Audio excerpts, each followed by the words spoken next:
wellness. And we have an exciting, important guest, Voredani Dangare, who is a mental health advocate. And she is just sharing her knowledge and important information, particularly when it comes to us career professionals and business people and parents who are working, and what it means to acknowledge and see the signs of mental health or mental sickness or mental illness, as she likes to call it. She says that it is equivalent to any other illness that you may have. And we have her on the line. Vude, are you still there with me, my dear sister? I am, coach. I'm still here. Awesome. Now, we have a question that just came in to say, what advice do you have for parents who suspect something is off but can't articulate it? I think this is referring to their children. And I think this is a relevant question for you because you experienced this with your daughter. So, what advice do you have for parents who suspect something is off but cannot articulate it? Thank you for that question. So, firstly, as parents, we know our children well. And when their behavior starts changing, we can see it. Have conversations with your kids. So often, and this is from other parents who've approached me, and also from my own experience. My daughter stopped going out. She didn't enjoy going out anymore. She wanted to sit in her room all the time, all by herself. She slept a lot, really, like a lot. And also, every time she came home from school, I could see that she's not in a good state. And I would ask her, so how was school? Fine. Okay, what happened at school today? Nothing. The one word answers. And as parents, when we see their behavior, we can see, but we tell ourselves that, she'll get over it or he'll get over it. But if after 2-3 days, it's still, you see that nothing is getting better, or in some instances, it's getting worse. Some of our kids don't want to talk about it. The same way that we feel like it's a sign of weakness, they also, in some instances, don't know how to articulate what's going on. They're also trying to understand, what is it that's happening to me? Why am I not like other kids who are happy? Some of them will speak to their friends, and their friends are like, oh, please, you're being dramatic. So they already feel like, okay, so clearly, I'm different, because why is it that nobody can see what I'm actually going through? And this is where I want to advocate for parents to, the same way that you have a family GP, have a family psychologist. Wow. And stop using a psychologist just because there's something wrong. Introduce your child to a psychologist when everything is going well, so that when they are now faced with it and they don't know how to articulate it to you, you can also suggest that, listen, maybe, let me set an appointment with Dr. Hope just to check in. You don't make it a thing, just to check in. Because you as the parent have tried to inquire and you're not getting any information from your child. Let's normalize using the tools such as psychologists to help educate ourselves and also educate our kids. And by doing that, you're building extra support around you to make sure that in instances where they're not able to articulate it, often kids will then move to self-harm because nobody can see and feel what they're feeling, and they need to actually see it. So what do? This is where they go to self-harm, whether it's cutting themselves, etc., because they need to visualize what they're feeling internally. So before it gets to that, align yourself and make sure that you have the support. Do not ignore those signs when you see that my child is not okay. Even though they're telling me they're okay, they're actually not okay. Absolutely. Sure. Bure, I love how you shed light on this topic. Truly, you've walked the journey, and we are so proud of what you are doing in this space. I like that you said, and I'll emphasize, normalize going to a psychologist. That's the same way you have a doctor or a GP as a family. Have a family psychologist. And if you're listening and watching, I hope that you are making notes and taking that in, because it is a very important factor. Now, Vude, how can workplaces become safe spaces for mental wellness? You spoke earlier on about checklists. They are ticking boxes and saying we are doing mental wellness. Is it really happening? Is it really lending? How can workplaces become safe spaces for mental wellness? So the big thing is that we need to create psychological safety. Most of, let me not say most, there are people struggling in the workspace, whether because their children or their parents or someone in the family is struggling. Now, very important, mental health that does not just affect the person who is struggling or living with it. It affects everyone around them. Now, if there is no psychological safety in the workspace, I'm going to be afraid to share that I am going through this in my personal life because I don't want to be victimized.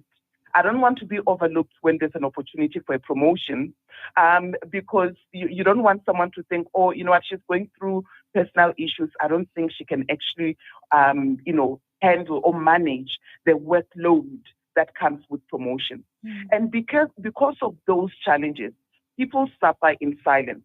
So for me, it's create a workspace where I can fully show up, where people can fully show up with all of who they are, because we can't leave it outside. So the fact that I might not share in the workspace, it actually means that I am not able to bring 100% into what I'm doing. So practical things for me is making sure that there's psychological safety. I think with some teams, in my workspace, for example, we had, a team session with a coach, but it was not, the typical coach that comes and, we talk about strategy and what we need to do. It was so nice. It was about talking about who we are, our authentic selves, where we talk about family, how we grew up and how we got to where we are, our successes, and also what are some of our challenges. Now, the first three meetings, obviously nobody wanted to share because you're like, is this like a trick? Yeah. You want me to overshare so that you can use it against me. But over time, if you're really genuine and authentic, people then open up. And for me, it was the first time that my colleagues knew that I was going through this. Wow. And the level of support that I received after that. Now, when people come and ask me, how are you doing? They also ask, so how is Mashudu doing? And they want to know, and I share the milestones in her life, and I can see that they're genuinely interested. So create a workspace that is authentic. It starts with the leader. It goes from top down, but people need to know that there's psychological safety. You're not just asking so that you can use that information against them. Absolutely, Vure. I love what you are saying. And remember, we are people first before our titles or job titles. We are human first before our job titles. And obviously, we are more than what people see. So it is important, like you say, that workspaces do create that psychological safety and authenticity that allows people to show up as their best selves. I absolutely love that. Now, if you are listening in and you're a business owner, if you're working in HR or part of the team that deals with workplace wellness in your organization, and or if you're an individual, I hope you're gaining something from this. It's important to create that psychological safety for others, including your friends, including your fellow colleagues. Create that safety so that people can be able to show up as the best selves, and we can then eliminate these mental health issues that we tend to face. Now, Vure, in closing, or as we wrap up, I want to ask you two last questions. And the first one is, what role did storytelling help in your healing journey, or in Mashudi's healing journey, or in your journey with helping Mashudu? Firstly, she felt heard. It was as if for the first time she felt like I believed her. I could see, for the first time she felt like I could see what she was going through, and just even that physical body looked different. It looked like she released a lot of stress. And from there, she was able to share a lot more than what was actually going on. She felt safe. We talk about creating psychological safety in the workspace.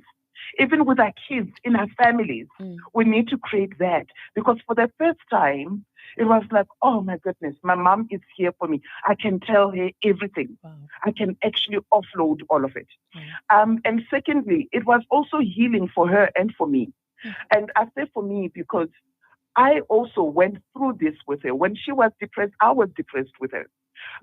Because as a parent, that's what we do. Mm. For me, it allowed us to actually stop suffering in silence because now it was out there. We no longer had to keep it a secret. Now everyone knows about it, and therefore now I can talk about it without the shame and the guilt of this is what's actually happening in our personal life. And yeah, it has been a healing journey. Wow.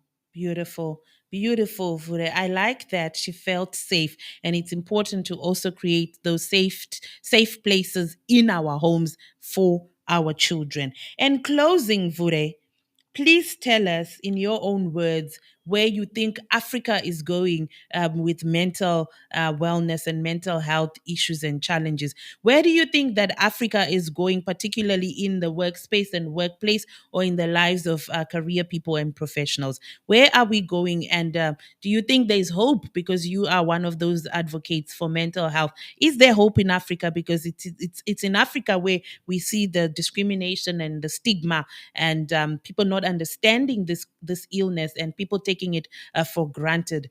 Where are we going as Africa? There is hope. We just need more people to come to the forefront and be the voice of the change you want to see. You need to be the change you want to see. Mm. So the more we talk about it, people will come out and say, "Me too." And for me, with this journey, for me, it's about starting a mental wellness Me Too movement where we can come to the forefront and say, "Me too. I am Mm. affected. I am impacted. I'm living with it. I have a child who's living with it."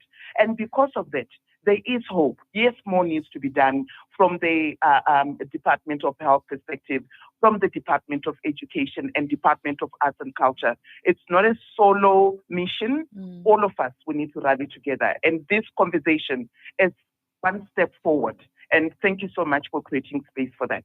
Absolutely love that. And thank you, Vure, for taking your time to come and shed light on mental health in this month of mental health awareness. And what you just said was just absolutely amazing. Thank you for teaching us. And thank you for also knowing that there is hope for Africa and for African professionals. And we want to create that place and space where people can also raise their hand and say, "Me too." There we have it, listeners and watchers. That was Vuredani Dangare, a mental health advocate who has written so many books and has walked the journey with her daughter, Bashudu, who has experienced multiple mental illnesses. Vure, thank you so much for having us or for coming through to the show. And until next time. Thank you.